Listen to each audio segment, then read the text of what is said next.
Hey everybody, it's been a while since I've been on, but this quarantine, these days kind of flow together, or they go slow or they go too fast, and then I'm like, crap, tomorrow's Sunday. So I just wanted to hop on here and say hello. How are you guys doing? I've missed you. I know my son reminded me I don't have many subscribers yet. However, I have to keep showing up, right? So I just want to get on here, see how everybody's doing, and just kind of reach out and say, hey, I'm here. Um, so I was kind of talking to him last night, and he kind of let me know that so let's just backtrack a little bit. So I have been a hairstylist for like 17 years. And so I am not used to not getting up, not getting ready, not running the kids to school. I mean, I'm sure a lot of you are. And then heading into work, working 12-hour shifts. Sometimes I would leave for like 2 hours and then come back. But about in 2012, I went on a drug trial for TSC. And I was through Novartis, and they asked me to be a part of it. All my son remembers is I left all the time. I had to go every 2 weeks for the drug trial they didn't know if I was on placebo or on the actual medication.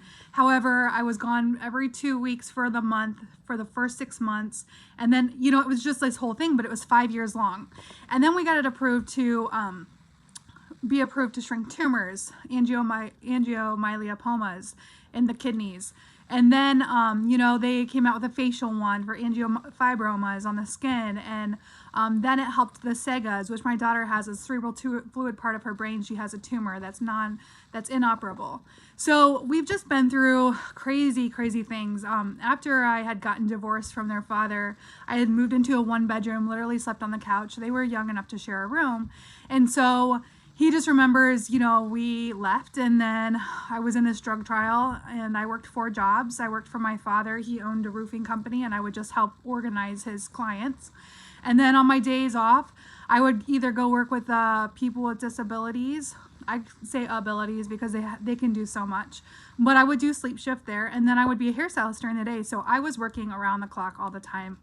Obviously only working the nights when the kids were taken care of, but my body and my health was declining terribly. I was sick all the time. I don't know. I had such bad habits working like that. I didn't eat correctly. I hardly drank any water. I was a Mountain Dew and coffee addict. And my doctors were like, Brooke, your adrenal glands are awful. Like, your kidneys can't function with you doing that. I would get infection after infection, and I was just exhausted. Like, I ended up giving myself some type of narcolepsy. I didn't realize you could do that, but it's called sleep work shift disorder. So I actually started sleeping about like 20 hours a day. I didn't even know I was sleeping some of those hours. I was at work being on autopilot, and I am sorry to all my clients, but it was starting to get more and more where I wasn't present and I wasn't there. My body was just functioning on autopilot, really. So a few years after that drug trial got approved, my kidneys started clearing up. My life started to change. The quality of life was more amazing. My daughter's cognitive skills got more incredible. But my son, he's over here like, hey, it's me. I'm over here. And he's in a lot of things, and we've done a lot with him. However, he's been through a lot of trauma with her. And he's like, Mom, I didn't even know. So here's what he didn't know. He didn't know that I was an advocate for 5 states for about the last 6 years. So I have the northwest part of the region for the adult regional coordinators. He didn't know. He just thought I went to DC to raise money for research for a cure. I went there.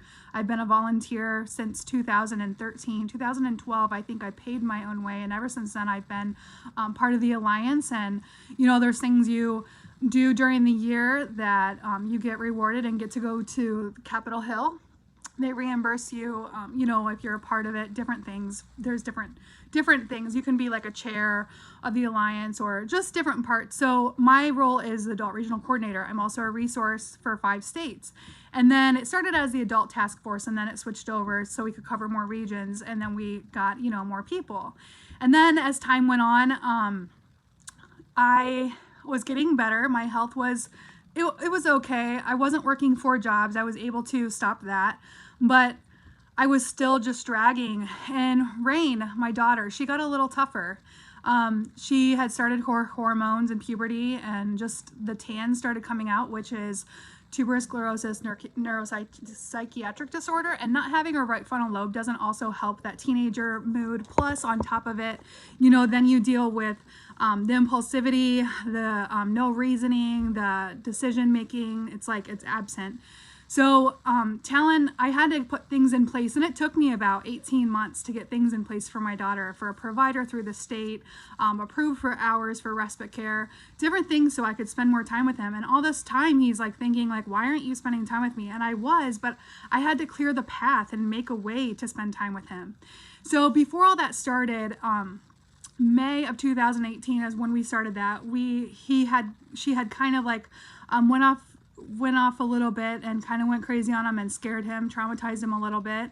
And I know she's watching this. She knows we've talked. It's not in her control all the time, and we're working on it. And that's all we can do is just get better and work on it and work on ourselves. And she knows how much I love her, and I'll fight till the day I die for that girl, for both of my kids, for anyone in my life. And that's just been my passion. But so what has happened is, over time it's gotten worse, or we've tried different medications. Some antipsychotics would make her psychotic, and so we've done what obviously the doctors have told us. We've consulted with them. We get MRIs. We get regularly, because her and I both have TSC. So 80% of people have that mental illness. 20% have seizures. However, her medication for seizures is strong enough she doesn't have the seizures, but we wouldn't take her off because that is a risk for her at this time.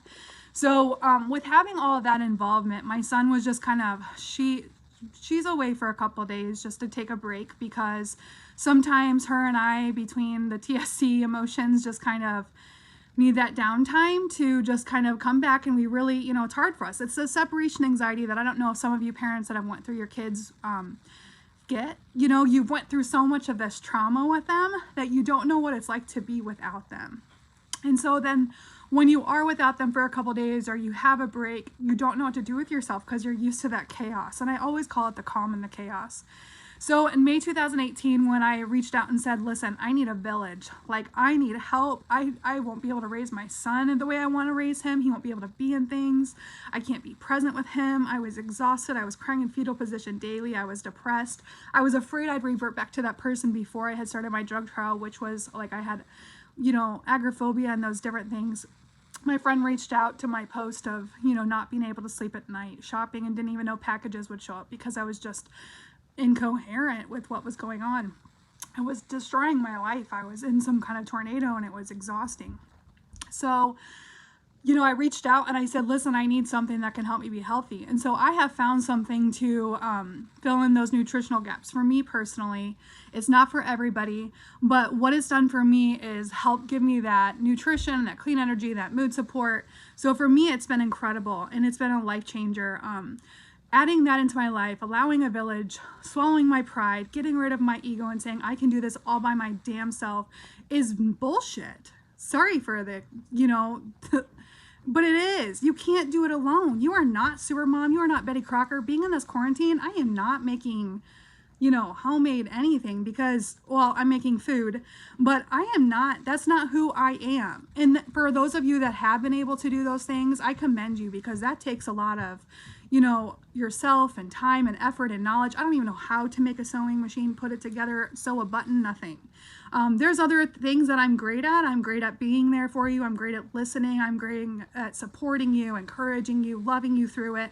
But my son didn't even know that I was an advocate for the last 6 years. I guess he just thought he went to DC with me, or he thought that I just went there because that's what I did. And he didn't really know. So what it's made me realize in this quarantine, that have I really talked to my family? Have I really shared with them my hopes and dreams and my success and my failures and my triumphs, and why I am where I am, and why I do what I do, and why when I take time away from them, why it's important that I need to be in those places for those people, to email that lady to tell her she's going to be okay at her appointment, to tell her to ask the doctor this, to tell him that it's okay that he's raising his adult child, that at least she's not alone. There's so many things, and I guess that I try to block it out, but I don't want people to think that I'm cocky. I am confident in knowing that I've been through some shit. Okay. I have wisdom from being through struggles that maybe not many of you even understand and maybe never will, and I hope you never do. But if you've ever been at that point in your life where you've reached your limit, or you've reached that time where you're like, okay, I cannot pour from an empty cup anymore. I need to be here for myself. I need to reach out. I need to rise up. I need to move forward. I can't go backwards. If you've ever been that person, if you ever think that, for me, I was broken. I didn't know how or where to start or what to do. For me, I had to give self-care an actual look in the eye and say, Brooke, what are you doing to make sure that you're there for your kids' weddings, and you're there for their graduations, and you're there for their, every moment. And my son also thought that I thought like I just was going to his appointments or his track meets and all that stuff because that's for me. Like, I just want to be like, hi, I'm here, I'm your mom. No, it's absolutely not. It's for you to have someone in the crowd to say, she's here for me. And she is supporting me through everything. And I chose that job where I could be at my children's things. I wanted to always be there. And when they were younger, I missed out on so much because I was so sick, for one, and I was working my butt off. Like, literally, I missed out on so much for my kids. And my son didn't even know. Like, I have a car that I just recently got, and I got it because I wanted to be able to fit my nephew's wheelchair in there and have more people and do those things. And he didn't even understand why I got a new car. Like, I earned actually the vehicle that I have now, and it's paid for every month, and I'm very grateful for that. But that was hard work, and he thought this stuff that I do it by myself. I'm like, Talon, I have a team. I have a bunch of people that are supporting each other and supporting their health and their wealth or their wellness, and changing that illness into wellness, because it's we, not I. And when I saw that, I saw like, this is incredible. This is crazy. What just like moving mountains and believing in yourself and getting out of your own way and what those things do for you. So I wanted to get on here because I know a lot of us are struggling in this quarantine. Raina and I had a rough day the other day, a day that it took me a couple hours to recover from. And I know many of you have those days that you're just like, where do I turn? Where do I go? But let me tell you, someone's trying to rev up out there. So I'm in the garage because it's my only quiet place right now. But I wanted to tell you that you've got to hang in there. You've got to do this for you. If every day you need to wake up, I listen to Jim Rohn, my friend mentioned him, read a book, listen to a podcast, 5 affirmations, I am. Find those things about yourself that you deserve, that you love, that you want to accomplish. Make that vision board while you're sitting in your downtime. Don't wallow the days away and wish that you could be doing something else. Make something of that. Reach out to somebody. Being a hairstylist, I miss my clients crazy, but you know what? I've had to do a lot of self-reflecting and know who I was not behind the chair, because I hid for so long of like, okay, I have that, so that's who I am. That's not, I'm a great hairstylist. I don't make everybody happy, and that's fine. I'm not chocolate. However, I know that I'm good at what I do, but I also know that's not who I am. I am Brooke. I am brave. I am bold. I am strong. I am a warrior. I have been through lots of shit. I have been through things that I wish on nobody, but I can tell you that I'm here and I'm standing and I've survived my worst days, and you can too. And, I don't know what it's going to be like to go back to work. It's going to be a little difficult. I have a little bit of worry about it, about wearing the mask and not getting on the client and being on immunocompromised medication and bringing it back into my household, to my family. But there's people out there that are just killing it. If they can do it, so can I, right? But we have to protect ourselves. My sister's a nurse, and she's been through a lot of stuff too, just, having to stay safe and staying away from the family. And it's hard on people. It's very hard, that emotional connection, that emotional touch. And for like this week, I wanted to get on here and be like, what do I talk about? But you know what? There's so much to talk about because there's so much growth. We're all at home and we all could do so much self-growth with our mind and our souls. And just sending that letter, there was somebody that sent like a pen pal letter to my son, and we didn't know where it was coming from, but you know what? Good for them for reaching out. And you know what? Maybe he won't respond, maybe he will.